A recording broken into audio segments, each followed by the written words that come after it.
नमस्कार जय हिंद साथियों, मैं रविंदर अलूर पाठशाला में आपका स्वागत है।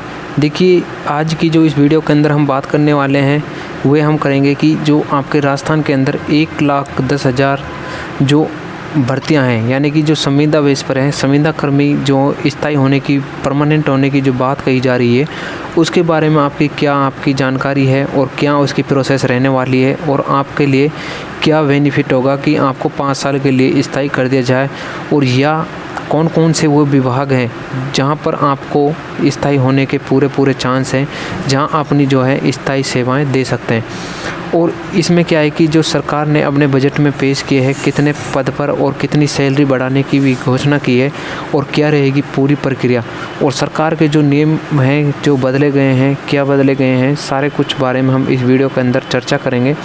बस आपको इस वीडियो के लास्ट और अंत तक बने रहना है, क्योंकि तभी आपके कुछ ऐसा समझ आएगा जिससे आप इनकी प्रोसेस को पूरा कर सकेंगे।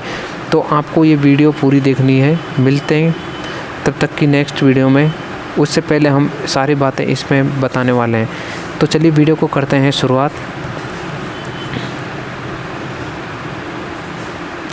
देखिए, सबसे पहले अगर बात करें तो देखो, राजस्थान संविदा कर्मी जो विभाग है, राजस्थान के अंदर राजस्थान संविदा कर्मी विभाग ने 1,10,000 भर्तियाँ जो हैं इस बार जारी की हैं, और वो भी यानी कि संविदा बेस पर जो भर्तियाँ आपकी होने वाली हैं, यानी कि जो पहले से हैं, तो 1,10,000 यानी कि संविदा कर्मियों को क्या किया जाएगा, स्थायी किया जाएगा, परमानेंट किया जाएगा। अब जो आपके डाउट्स हैं वे क्या हैं? देखो, सबसे पहला डाउट तो आपका मैं क्लियर करूँगा कि क्या अब आप होंगे परमानेंट, और दूसरा है कि कौन कौन होंगे परमानेंट और किस विभाग से होंगे। तो ये सारे डाउट्स मैं आपको क्लियर करने वाला हूँ। चलिए एक बार हम एक विभाग की बात कर लेते हैं, कितनी उसके अंदर पोस्ट हैं, कितनी सैलरी पहले दी जाती थी, अब कितनी दी जाती हैं, और किस विभाग के अंदर कौन सी पोस्ट आती हैं, ये सारी कुछ बारे में हम जान लेते हैं। सबसे पहले देखो, हम शिक्षा विभाग की बात कर लेते हैं। देखो, शिक्षा विभाग में फ़िलहाल अभी आपके इंग्लिश मीडियम की और महात्मा गांधी स्कूल टीचर, ऐसी मतलब कि बहुत सी आपकी जो है वैकेंसी निकली हुई है जिनके अभी तक जॉइनिंग नहीं मिली है। तो उनकी जो टोटल संख्या है, यानी कि शिक्षा विभाग के अंदर जो परमानेंट होने की बात चल रही है, वो आपकी फिक्स है इसके अंदर कि 41,423 जो है संविदा कर्मियों को परमानेंट किया जाएगा शिक्षा विभाग के अंदर। अब दूसरे नंबर पर बात आती है, देखो, पंचायती राज विभाग। अब आपको पता होगा कि पंचायती राज विभाग में आता कौन कौन है।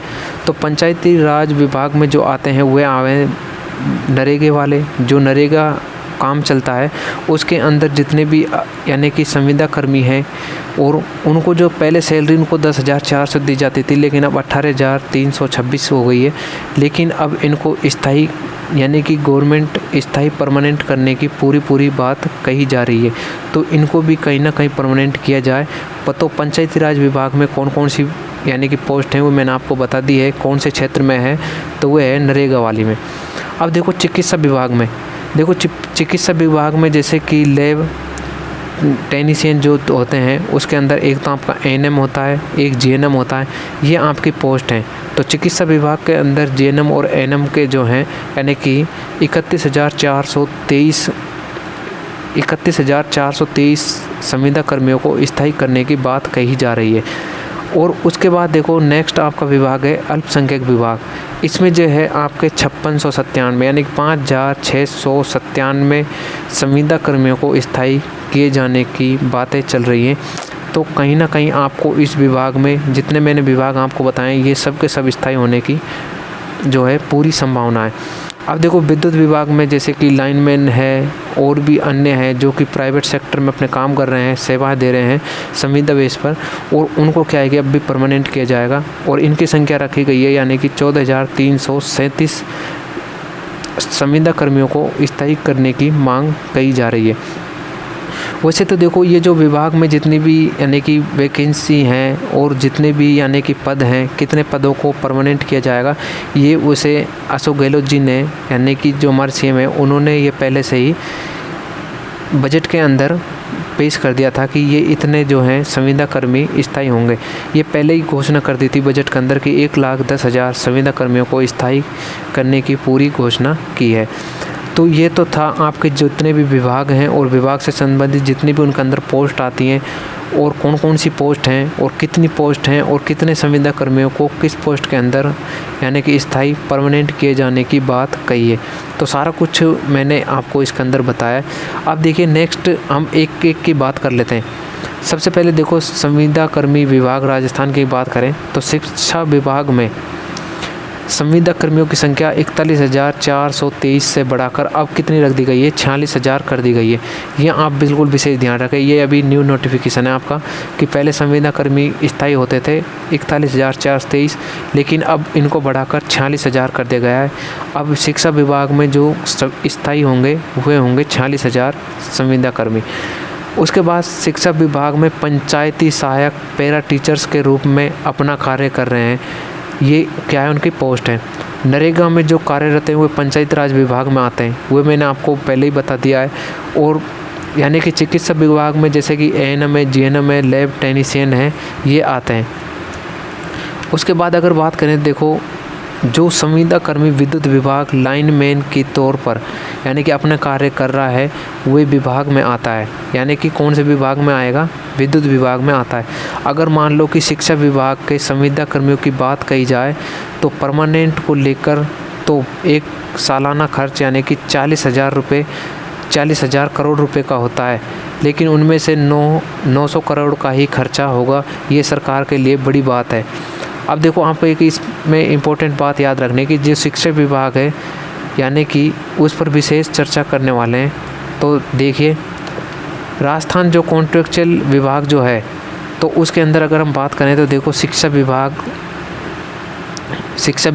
और चिकित्सा विभाग को लेकर सरकार को कर्मचारियों की संख्या महसूस हो रही है। तो शिक्षा विभाग में कर्मचारी तथा चिकित्सा विभाग में कर्मचारियों को परमानेंट किया जा सकता है, ये पहले उनकी बात कह दी गई है। और मैंने आपको वो भी पोस्ट बता दी गई है कि कितनी पोस्टों पर परमानेंट होने की बात कही गई है। उसके बाद नेक्स्ट है कि परमानेंट कब तक किया जाएगा, ये भी आपका सबसे बड़ा सवाल है। तो आप सुन लीजिए, अगर इन लोगों को परमानेंट किया जाना है तो अक्टूबर के महीने से पहले आपको परमानेंट कर दिया जाएगा। ये मैंने आपको पहले बता दिया था पहले वाली वीडियो में। अब उसके बाद अगर पास सपोर्ट कर रहे हैं सरकार तब अपनी बात पहुंचाने का प्रयास करें, कोशिश करें हमें परमानेंट किया जाए। जो संविदा कर्मी 30 साल से 20 साल से और 10 साल से 5 साल से निरंतर अपने कार्य में जुटे हुए हैं, लगातार अपने कार्य में लगे हुए हैं, तो चाहे सरकार को फ़र्क पड़े या न पड़े, लेकिन आप लोगों को परमानेंट कर दें और आपको अपनी आवाज़ जो उठानी है ये मैं आपसे बोल रहा हूँ। उसके बाद देखो नेक्स्ट है यानी कि शिक्षा विभाग और विभाग के कर्मचारियों को प्राइवेट दी जा सकती है। और इस चुनाव से पहले अगर आपको यानी कि टोटल संविदा कर्मियों की संख्या 1,10,000 के आसपास है, क्या तय है कि शिक्षा विभाग और शिक्षा विभाग के कर्मचारियों को परमानेंट किया जाएगा। तो इस बात का सबसे बड़ा मुद्दा ये उठता है कि जो स्कूल प्रक्रम है राजस्थान सरकार का, तो राजस्थान में ही स्कूलों की संख्या ज़्यादा हो चुकी है। जैसे टीचरों का अभाव है तो शायद परमानेंट कर सकती है, लेकिन स्कूलों की संख्या ज़्यादा है और टीचरों की संख्या क्या है, कम है, तो उनको परमानेंट कर दें। सरकार का ये बड़ा फैसला हो सकता है। देखो जो भी बात चल रही है वो 1,10,000 संविदा कर्मियों पर स्थायी होने की बात चल रही है। अब देखो शिक्षा विभाग ने पहले तो कर्मचारियों की संख्या यानी कि 41,423 भी थी, अब उससे बढ़ाकर अब 46,000 रख दी गई है। यानी कि कितने होंगे, 46,000। तो महात्मा गांधी वाले भी यानी कि ज्वाइन कर सकते हैं। यानी कि जो शिक्षा विभाग में अब कौन आ गए, महात्मा गांधी वालों को भी शामिल कर लिया गया। महात्मा गांधी स्कूल टीचर भर्ती 2023 इंग्लिश वाली। उसके बाद नेक्स्ट आप देख लीजिए, देखो नेक्स्ट है महात्मा गांधी वाले से निवेदन है कि आपको भी परमानेंट की खबर जल्दी ही मिल जाएगी और अपना जो है अविश्वास रखें। यानी कि जो है अपना इस पर इतना भी विश्वास न रखें जो इस पर आप डिपेंड रहें। तो पंचायत राज विभाग में जो कर्मचारी कार्य कर रहे हैं उनकी शुरुआती तनख्वाह यानी कि 10,400 होती थी, लेकिन अब धीरे धीरे बढ़ती है, लेकिन उतनी ही नहीं बढ़ पाती कि परमानेंट हो जाए। देखो सबको इंतज़ार है परमानेंट होने का, तो इस बात से तो आप बिल्कुल खुश होंगे कि परमानेंट हो जाते हैं तो किसी को भी किसी बात की आपको बात रखने की ज़रूरत नहीं पड़ेगी। अगर बात करें शिक्षा विभाग की तो पंचायत सहायक पैरा टीचर्स को परमानेंट करती है। तो अल्पसंख्यक विभाग में भी यानी कि सरकार पैरा टीचर्स को भी परमानेंट कर सकती है, आज़ाद किया जा सकता है। तो दोनों पर ये बातें चल रही है। अब देखिए, यानी कि अगर बात करें, देखो राजस्थान के अंदर संविदा कर्मी विभाग द्वारा 1,10,000 संविदा कर्मियों को परमानेंट किए जाने की पूरी घोषणा चल रही है। तो इस पर आप बिल्कुल विशेष ध्यान रखें। लेकिन इसकी कुछ अपडेट्स हैं, 1-2 दिन के अंदर आएगी। जो भी कोई नोटिफिकेशन आएगा मैं आपको उसको सबसे पहले बताने की कोशिश करूँगा। तो अगर आप हमारे चैनल पर नए हैं और वीडियो को पहली बार देख रहे हैं तो इसको सब्सक्राइब ज़रूर कर लीजिए चैनल को, क्योंकि ऐसी अपडेट्स चाहे इंडिया की हो या राजस्थान की हो, सारी अपडेट सबसे पहले हम आपको पहुंचाते हैं ताकि आपको सबसे पहले नोटिफिकेशन मिल सके। अगर फिर भी आपके कोई डाउट्स हैं संविदा कर्मी विभाग से संबंधित, यानी पोस्टों से संबंधित, वेतन से संबंधित, तो आप मुझे कमेंट सेक्शन में भी कर ज़रूर बता सकते हैं, ताकि मैं उनका रिप्लाई जो है नेक्स्ट वीडियो में दे दूँगा। तो इस बात से आप जो है बिल्कुल भी नहीं घबराएं। इसकी जो प्रोसेसिंग है वो पूर्ण होने वाली है कुछ ही दिनों के अंदर। जैसे ही पूर्ण होगी मैं आपको तुरंत ही सूचित कर दूँगा। जय हिंद।